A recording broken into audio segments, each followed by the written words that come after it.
দর্শক, কথায় আছে রাখে আল্লাহ মারেকে, শত বিপদে যে বাঁচানোর বাঁচায় সে। দর্শক, আসলে এই প্রবাদটি কেন বললাম যদি একটু বিস্তারিত বলি। আজকে সকাল 9:30টায় চট্টগ্রাম বিমানবন্দর রানওয়েতে একটি অনাকাঙ্ক্ষিত দুর্ঘটনা ঘটে গেছে। তারই বিস্তারিত একটু আপনাদের জানাতে ভিডিওতে চলে আসলাম, একটু মনোযোগ দিয়ে শুনবেন। আজকে সকালে 9:30টায় এই বিমানটি হজ যাত্রীদেরকে নিয়ে, যে 2-1 মাস আগেই হয়তো হজ যাত্রীরা হজ করতে গিয়েছিলেন, সেখান থেকে যখন তারা ফিরে আসছিল, যারা চট্টগ্রামের বাসিন্দা সেই যাত্রীগুলো ফিরে আসছিল, আসার সময় তারা কিন্তু দীর্ঘ 6-7 ঘন্টা আকাশে ছিল, তখনও কোনো সমস্যা হয়নি। কিন্তু যখনই তারা ল্যান্ড করেছে তখনই কিন্তু বিমানের চাকায় ত্রুটি হয়ে কিন্তু সেখানে বিমানটি স্টপ হয়ে গিয়েছিল।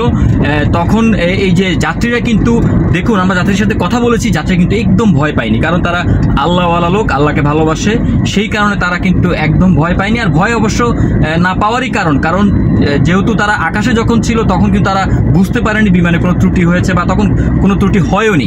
যখনই সেটি ল্যান্ড করেছে, চাকায় সমস্যা দেখা দিয়েছে, তখনই কিন্তু তারা বুঝতে পেরেছে যে হ্যাঁ, এখন সমস্যা হয়েছে। কিন্তু সমস্যা হলেও এখন তারা নিরাপদে আছে, তারা সমতলে চলে এসেছে, আকাশ থেকে পাতালে চলে এসেছে, তাহলে তাদের কোনো ভয়ের কারণ নেই এবং তারা আল্লাহর কাছে শুকরগুজার করেছে। আমরা তাদের সাথে কথা বলে এই বিষয়গুলো জেনেছি।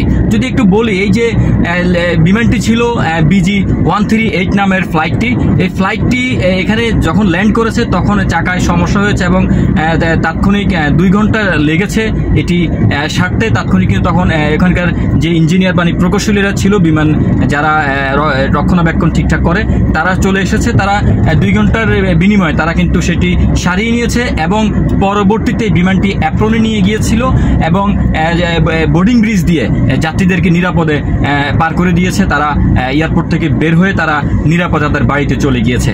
তো দর্শক, আসলে সর্বোপরি কথা হচ্ছে, আপনি যখনই যেই বিপদে পড়বেন তখন কিন্তু আপনি যদি উপরওয়ালাকে স্মরণ করেন, যে ধর্মেরই হোক না কেন, সেই ধর্মের মানুষ যদি সৃষ্টিকর্তাকে স্মরণ করে, তখন কিন্তু তারা সৃষ্টিকর্তা আপনার কথা শুনবে এবং আপনার মনের আশা পূরণ করবে এবং আপনি সব বিপদ থেকে, শত বিপদ থেকে আপনি রক্ষা পেতে পারেন। তো দর্শক, আসলে এই যে তাদের এই যে যদি একটু বলি, যে এই বিমানটিতে 419 জন যাত্রী ছিল।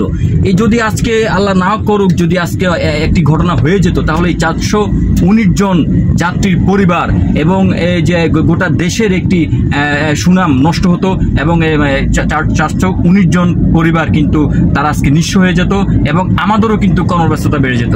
দর্শক, সবকিছু মিলে আল্লাহর কাছে আমরা সবাই শুকরিয়া করি এবং সব সময় সব দিকে যখন আমরা যাব, আল্লাহর নাম নিয়ে যাব, সৃষ্টিকর্তার নাম নিয়ে যাব এবং সব বিষয়। একটা বিষয় গুরুত্বপূর্ণ কথা বলি, আপনি যখন কারো বিপদ কামনা করবেন না, আপনারও কোনো বিপদ হবে না। এটা কিন্তু গুরুত্বপূর্ণ পয়েন্ট, এটা আপনারা সবসময় মনে রাখবেন এবং আপনারা এই বাক্যটি, পরের ক্ষতি, পরের এই যে পরকে নিয়ে গবেষণা, এগুলো যদি আপনি পরিহার করতে পারেন, নিজেকে নিয়ে ভাবুন, নিজেকে ভালো রাখার চেষ্টা করুন, তাহলে কিন্তু আপনি ভালো থাকতে পারবেন। তো দর্শক, বলতে চেয়েছিলাম যে এই যে আজকে সকালে যে ঘটনাটি ঘটেছে তারই বিস্তারিত।